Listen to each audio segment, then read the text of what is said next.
Hello and welcome to this special edition as we update you on the top story for this Wednesday. And His Excellency the President on Wednesday witnessed the swearing-in ceremony of the newly formed government led by Prime Minister Dr. Mustafa Madbouli. President Sisi also issued assignments to the newly formed government. The President emphasized that the government in its new formation must work towards achieving several specific objectives across key areas, including national security, foreign policy, economic development, production, energy, food security, and social and human capital investments. The assignments also included developing a plan by each ministry with set objectives, procedures, timelines, funding and performance indicators that will be subject to continuous monitoring and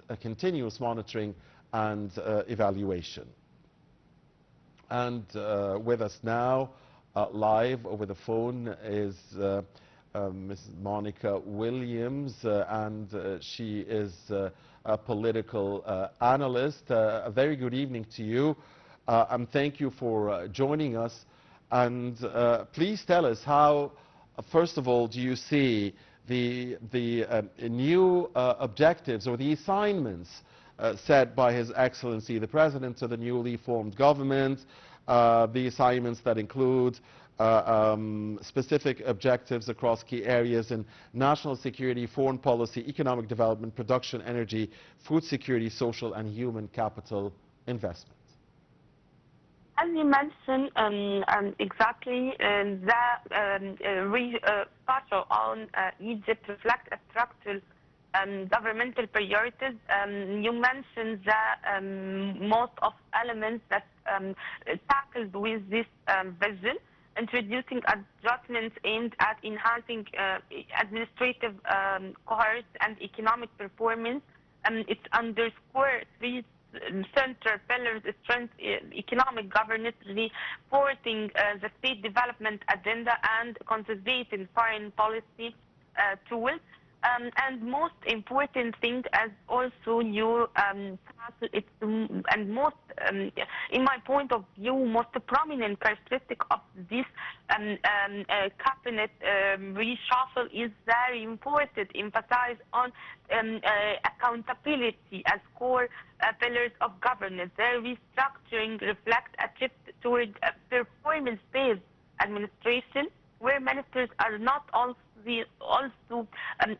just policy makers, but also executors of clearly defined developmental mandates tied to measurable outcomes. It's very important, and it's become one of the most important government approach, which is planned aligned with Egypt's Vision 2030 strategy. Each ministry operates within a framework of specific targets, timelines, and sectoral priorities, and economic ministers are guided by indicators such as GDP, growth rates, inflation reduction, and foreign direct investment inflows, export expansion, and physical consolidation.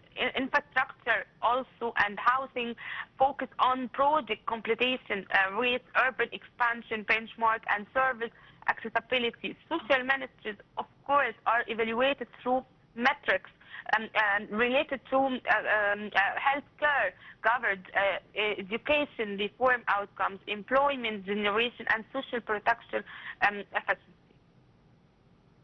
Yes. Mrs. Monica, we noticed that the lineup included a Deputy Prime Minister for Economic Development, and that's Dr. Hussein Isa. So this new government now has a Deputy Prime Minister for Economic Development. The significance of this new post, Ms. Monica?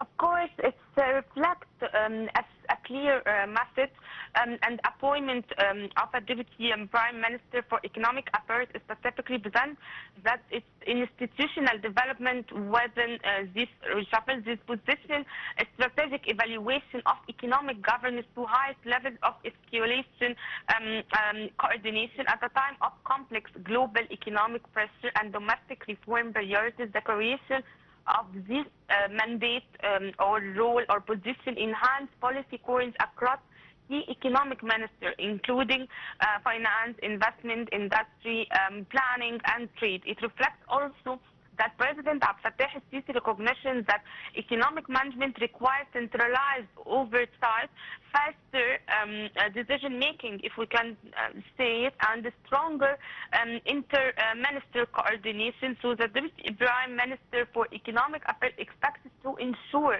this alignment between macroeconomic stabilization efforts, structural reform programs, and development projects.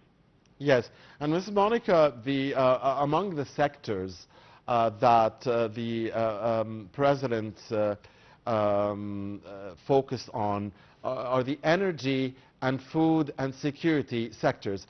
And Egypt, within its 2030 vision, has a clear vision regarding clean energy, green energy, and also Egypt has been stressing on the importance of food security, and these two sectors are perhaps intertwined.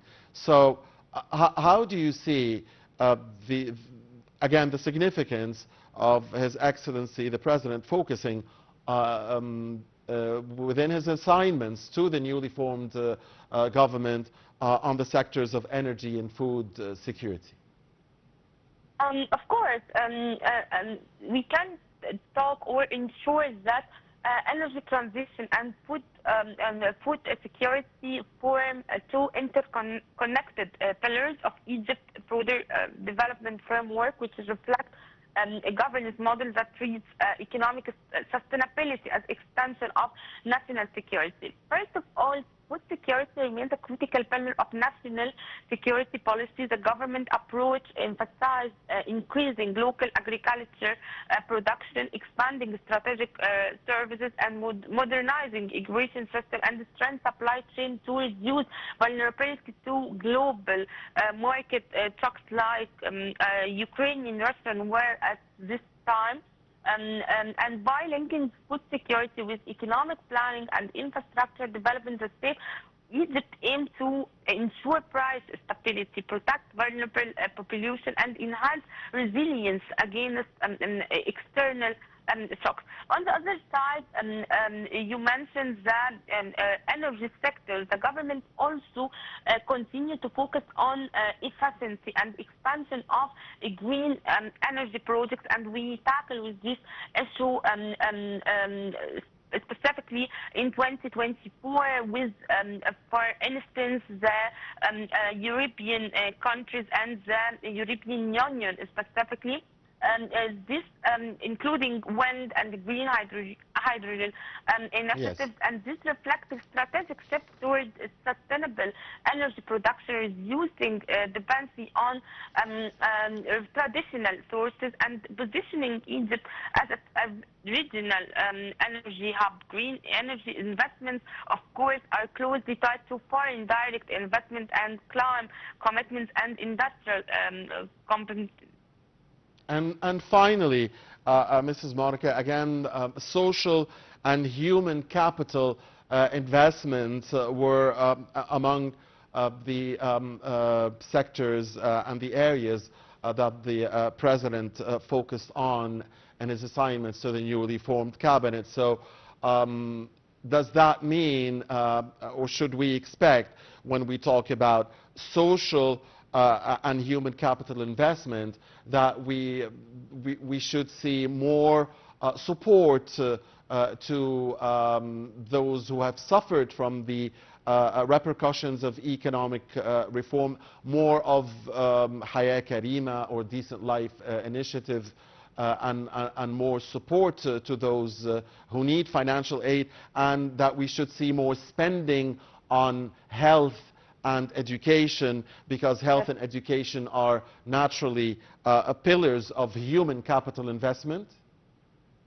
Of course, as you mentioned exactly, also, social protection programs remain fundamental to ensuring inclusivity, and initiatives aimed at support low-income families, expanding cash transfer programs like Hayat Karima and another initiative, and protecting vulnerable groups serve as a stabilizing mechanism in economic reform measures by linking economic restructure with social safety nets. The government tries to and seek to balance physical discipline with social equity. On the other side, of course, the defined pillar of the government current direction is the prioritize of social indicators and the human capital development as an integral component of national programs.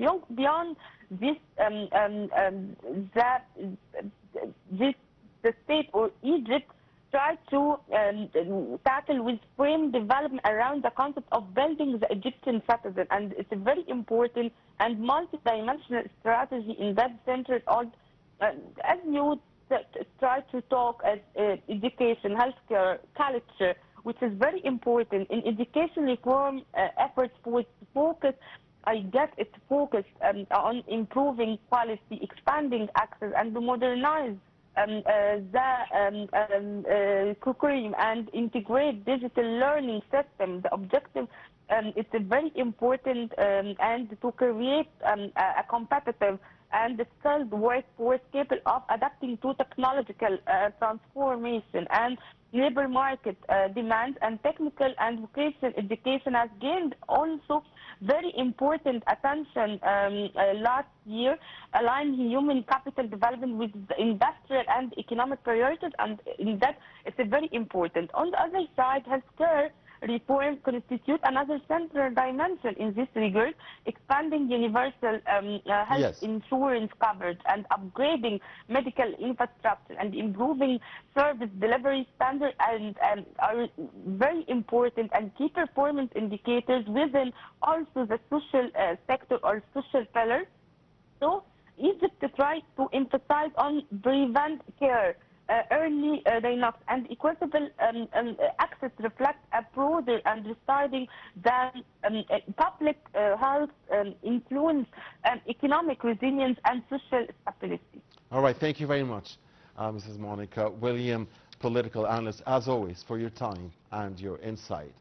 And we'll be back here on.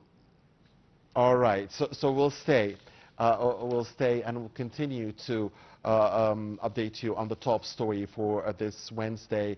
His Excellency the President witnessing the swearing-in ceremony of the newly formed government, which is led by Prime Minister Dr. Mustafa Madbouli.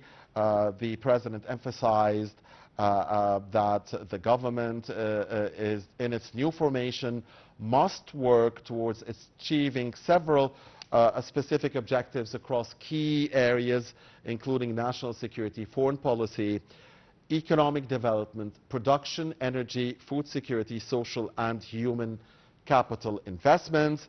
The assignments also included developing a plan for each ministry with set objectives, procedures, timelines, funding and performance indicators that will be subject to continuous monitoring and evaluation. And with us now, live over the phone, is another expert and a political and developmental expert, Engineer Amani Al-Shenawi, is now with us. Good evening, Engineer Amani. Thank you very much for joining us. Good evening.